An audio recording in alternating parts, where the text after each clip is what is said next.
Now I'm going to be showing you a few necessary tools for drawing, basically for drawing. So we're going to look at a set of pencils, a set of Conte crayons, then a set of color pencils and some pens. So the pens will include drawing pens, brush pens, sketch pens, Sharpies, markers and so on. So to begin with, let us just look at pencils. These would be your normal drawing pencils. This is a little dark. This makes a certain kind of line, which is just right. But you'll notice it is sharp as you start, but it becomes more soft as you continue. But if you roll your pencil a little bit every time, you will manage to maintain sharper, crisper lines.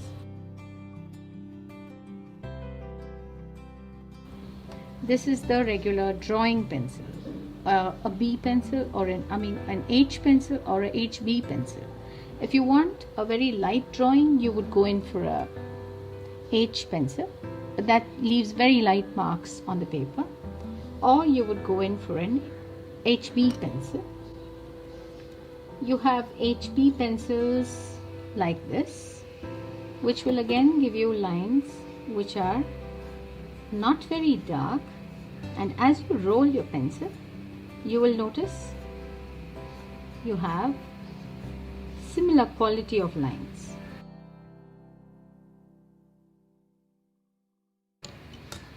So then you have pencils which probably, this is an HB which I showed you. This is a normal pencil. Now this will be a 2B pencil. So if you use a 2B pencil, you will notice that it is much softer when you do your lines. Similarly, if you wanted to do a shading,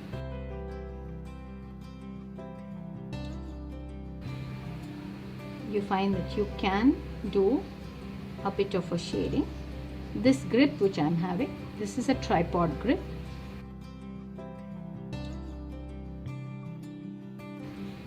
With which you write. This will be an overhand grip with which you can shade.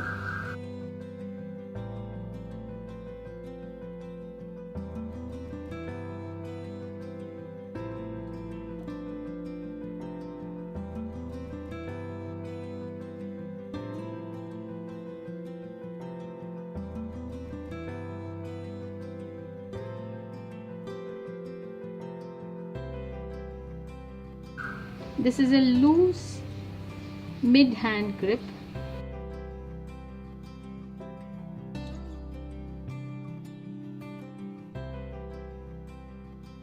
Where you can make light lines, very light shading.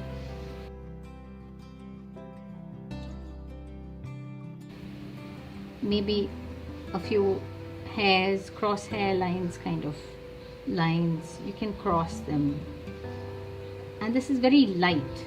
This you use for a very light value, but if you notice, as I go on working, it will darken the area a little more, but not as much as the darker pencils would do. So now this would be a 2B. I don't have a 4B as of now, I think, but I do have a B pencil. So maybe I will just show you what the B pencil actually does. So you can notice that the B pencil is like your 2B pencil, but it is a little darker. Of course it changes, it varies. Brand to brand you get various varieties of lines. Now I will move on to a 6B because I have a 6B. Well, then I will talk about the sharpening, but I will just show you the 6B presently. So now here is a 6B, and if you can notice, it is so much more darker and softer, and if I use the overhand grip and do a shading, it is so much more darker than the previous one. And I can also use it to make very clear drawings and to make even bolder lines and shades if I prefer.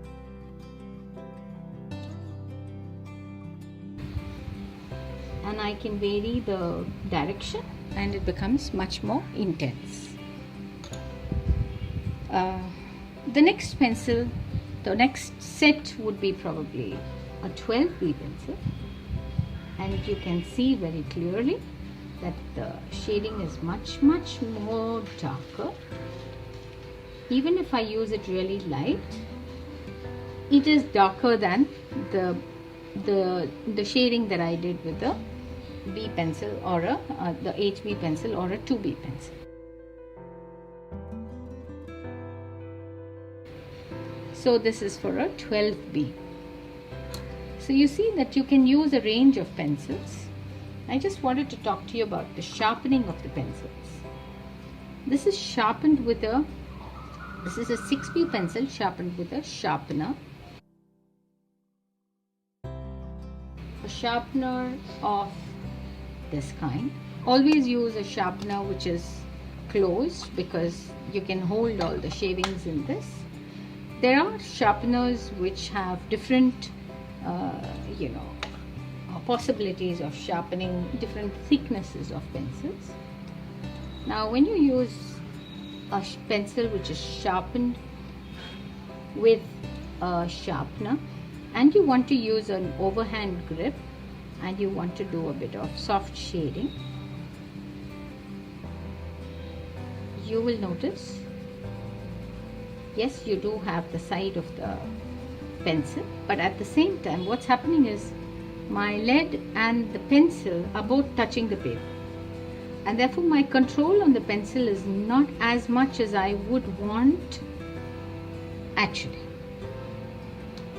So now I can possibly try to sharpen my pencils using cutters of different sorts.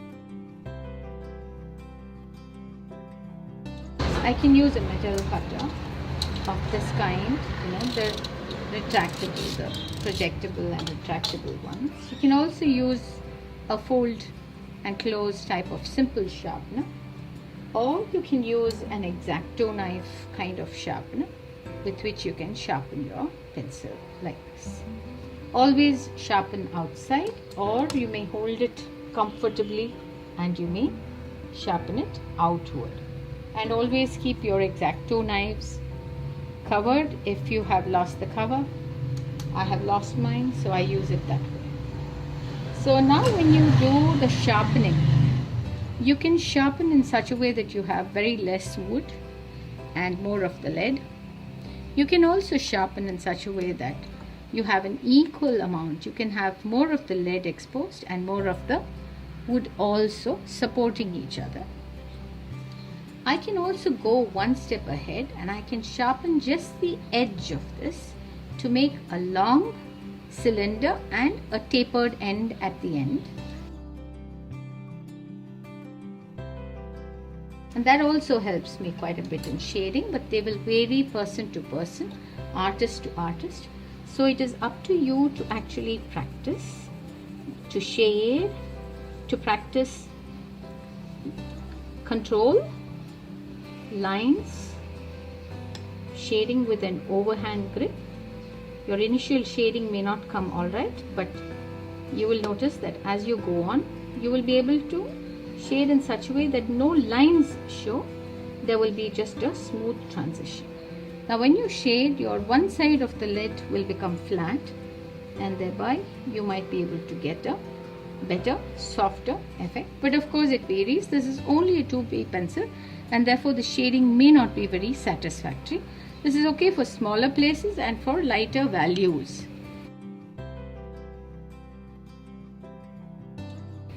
Now if I use a lead like this, and if I use my overhand grip, and if I shade, I can shade comfortably with a little grainy effect on the paper, and you will notice that I'm able to get quite a satisfactory spread of graphite it on my paper.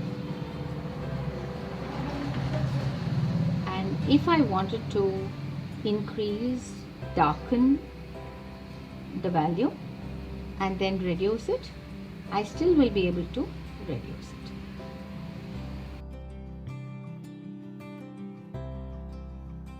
So I might use the direction that is comfortable to me. So it's either my left to right, diagonal, right to left, whatever it works for me.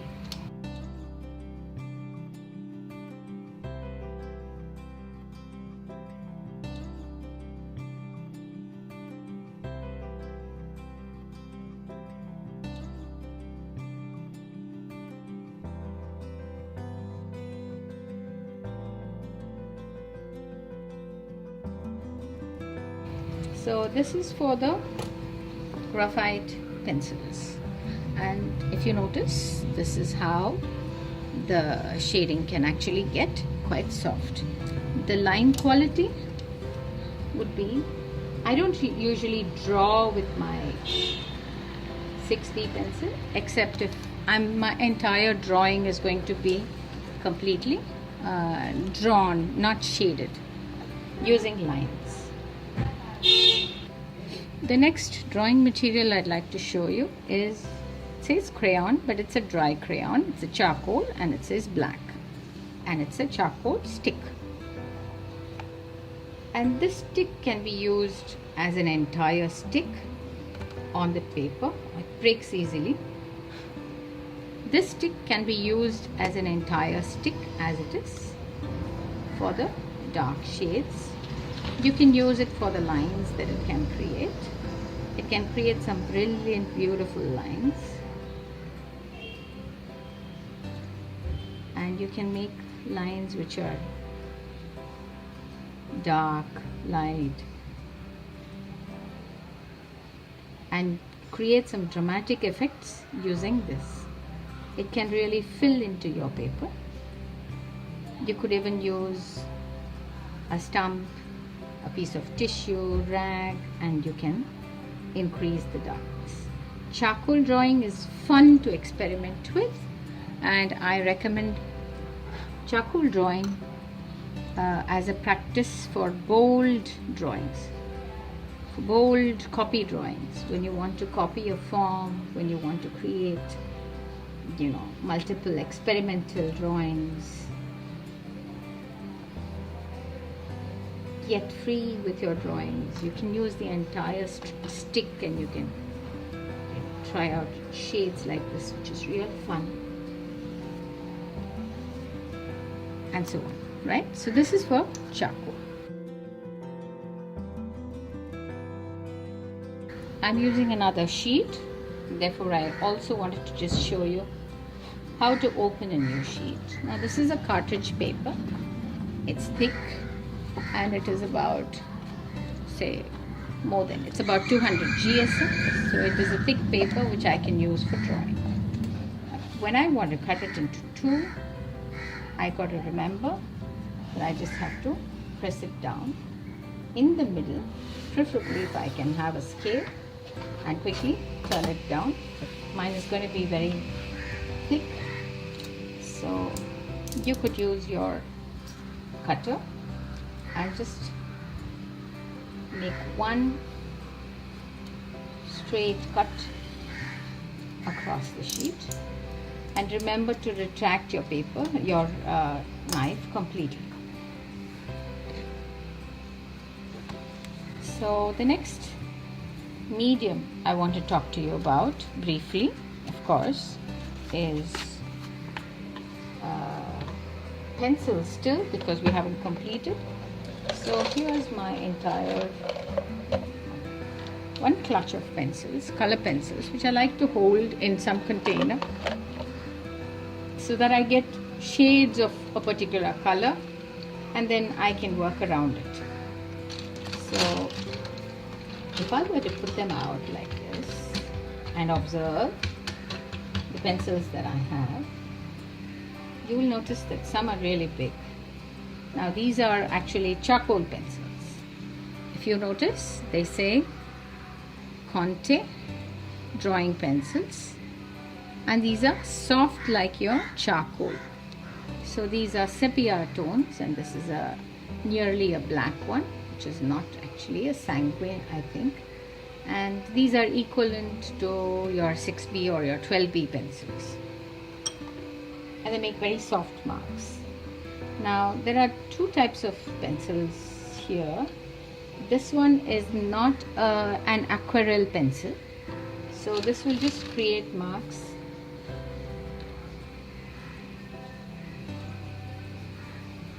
Very soft and very beautiful marks on the paper, and I can create a very light. This is something you have to practice, drawing light and drawing dark. So you create a lot of tones and values. Now you can also use similar lighter shades to get lighter and darker effects. One thing with color pencils is we always go with a light. Oops, these watercolor pencils have the tendency to, we have very soft leads because they are only gum compacted. They are gum compacted and water soluble, and therefore they are a little too light, and you can't use the same pressure as you use with other pencils. So select your pencils carefully. But if you use a watercolor pencil, now this is a watercolor pencil, I'm using it a little softer than the pressure I used for this. Now the advantage with these pencils are that I can use a brush pen. Now this is a brush pen. I'll talk about this in a little while, but I can actually wet my pencil with this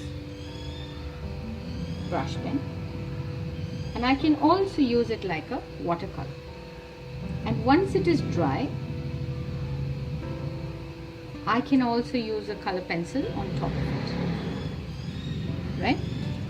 So this is called watercolor pencil or an aquarelle pencil. None of my pencils say that. Okay, so yeah, again it's a watercolor pencil. It will also have a mark of brush so that you know that you have used it. Sometimes you can also blend two colors. Suppose you want a flesh tint, you use the lighter color below, and gradually you use darker and darker colors.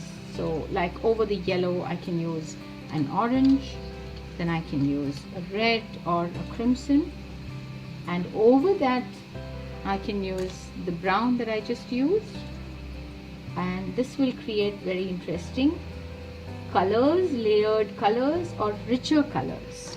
So now if I use my brush pen, I just squeeze it lightly and then I use the color on top of it. You will notice that the resultant color is a sort of a flesh tint or a darker or more warmer color that I want. This is just for the sake of a demonstration, just an illustration of a possibility. Now after this dries, probably I can show you. It's still not dry, but then it will allow one more layer of colors on top of it. Depends on the paper also that you use. So yeah, so aquarelle colors, I keep them all together in one set with a lot of colors. So if I want to pick up a blue, I pick up my entire set of blue pencils that I have over here, and usually what I do is I pick up two more analogous colors, say a lighter blue, a darker blue, or maybe a purple, so that I have a range of colors. Suppose I wanted to go darker into maybe more of a black, I could even take a black. So these are analogous, they come from light to dark. I hope you get the point that I can have a range of colors with which I can work. So this is why I just cluster my pencils together.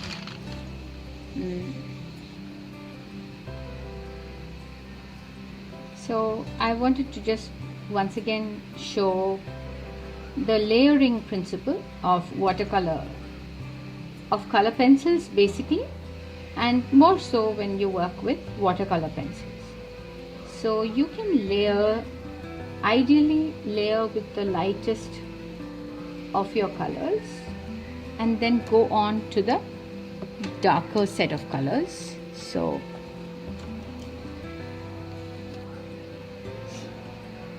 when I do the darker set, I usually, it depends. So like suppose I have a shape, I have this shape, and it's within this shape that I'm trying to get the lighter and the darker colors. Let's say like we shade a sphere, so I can use directional lines.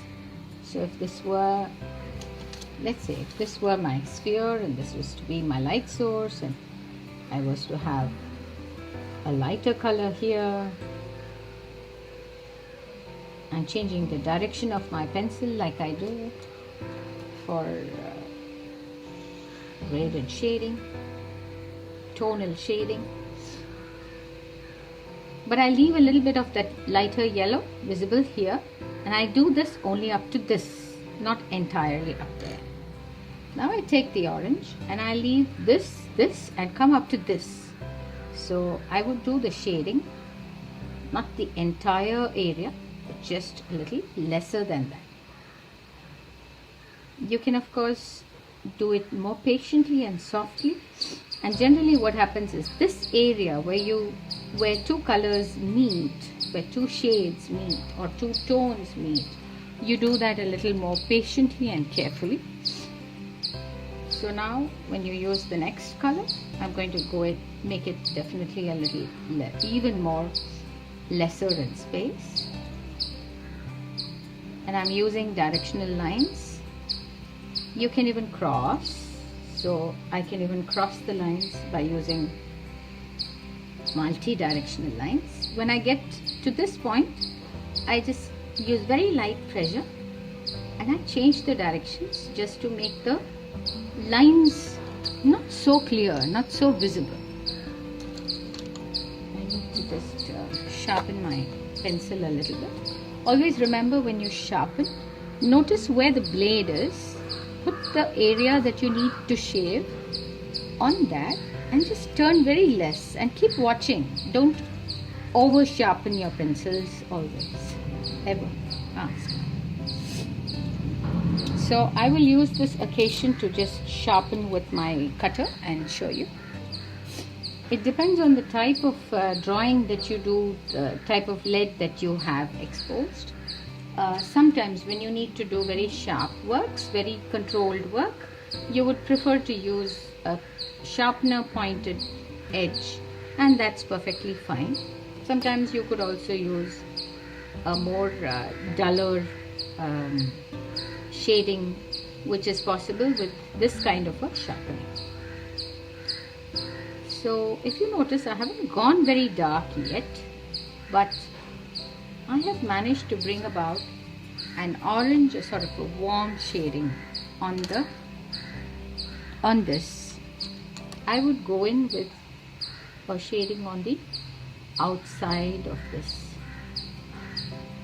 also with a darker color or any other color that I choose, which is relevant to my plan of drawing. So what I've actually done is I've taught you not just I'm not talking to you just about the mediums, the materials that we can use, but I'm also showing you a few techniques that you can follow. So now I want to increase the darkness over here. This brown that I have used is looking quite light, almost pinkish, and I want to take it a little darker. So I'm taking a slightly darker brown and I'm making smaller, sharper lines, and just moving down towards the edge, and then I generally don't prefer to do the outline like this with another direction, because that could sometimes create a very sharp, disturbing line.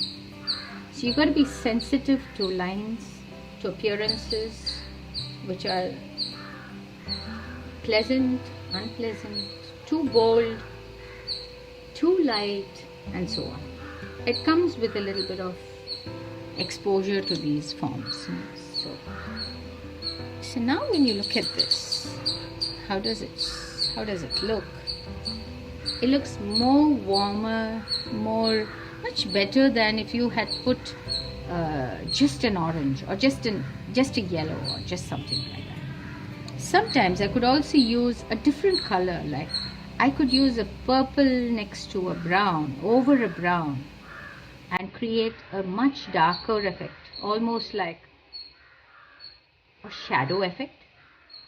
Sometimes my shadows can just be browns and purples, or browns and blues, or browns and greens, which generally a beginner or a non-artist may find it very hard to believe, oh, how can I use that against this? So now, for instance, if I wanted to do the shadow, I can try doing the shadow with a purple, and I might even use, can you guess what color? Well, I might even use a blue.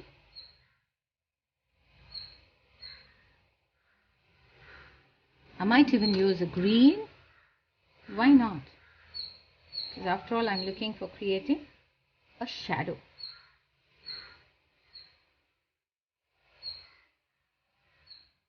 So for the occlusion shadow, that is the darker part of it, I can use the brown once again. And if you notice, I'm varying the grips of my pencil, and I'm rotating my pencil if I want a more controlled, soft edge. How do you find my sphere looking now? Of course, it was looking like the sun. Now it's looking like a yellow, hot yellow ball.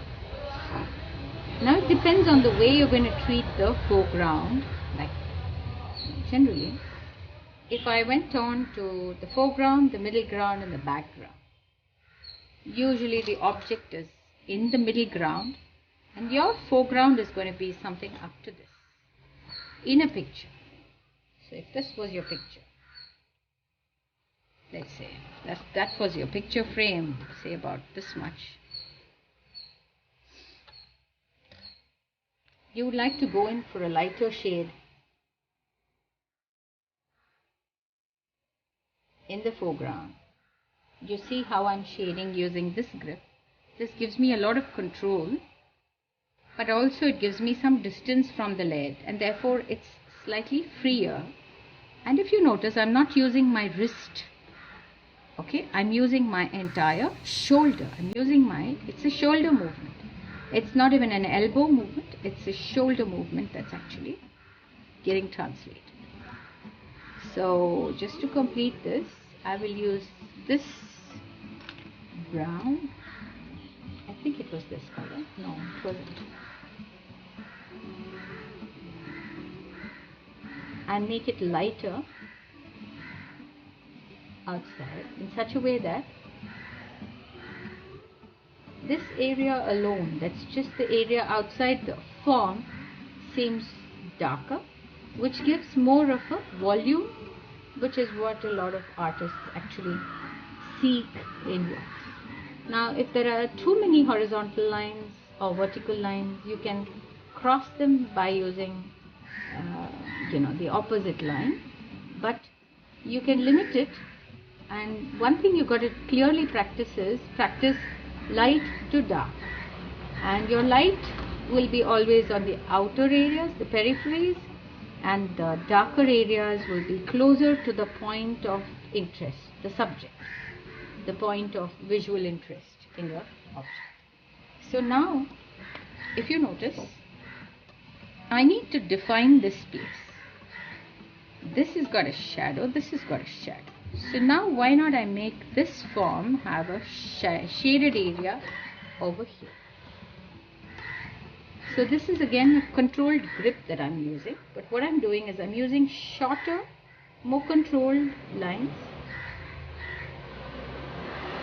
for a shorter area, since I really haven't outlined my form with anything. And I just blend it a little bit there and a little bit over. Softly.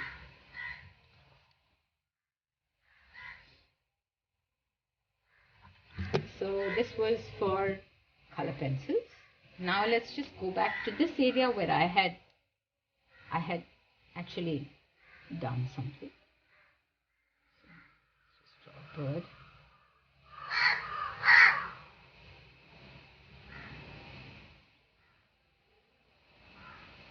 Yeah, okay. Okay, he's a bird. He's walking. He's got a worm.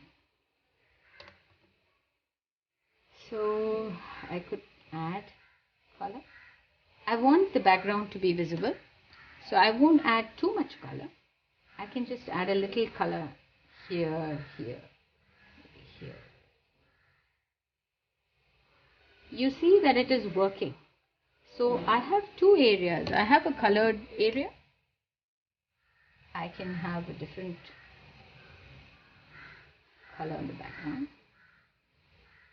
You notice that working with watercolors, watercolor pencils is much fun than you actually imagine. Now I can use my brush pen, and I can probably just make this area a little darker, or I can just pick up some area over here, make it even more darker. I could create some.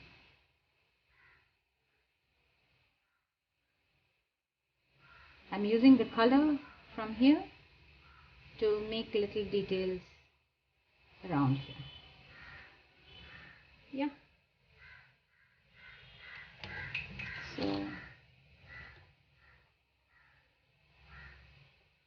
okay.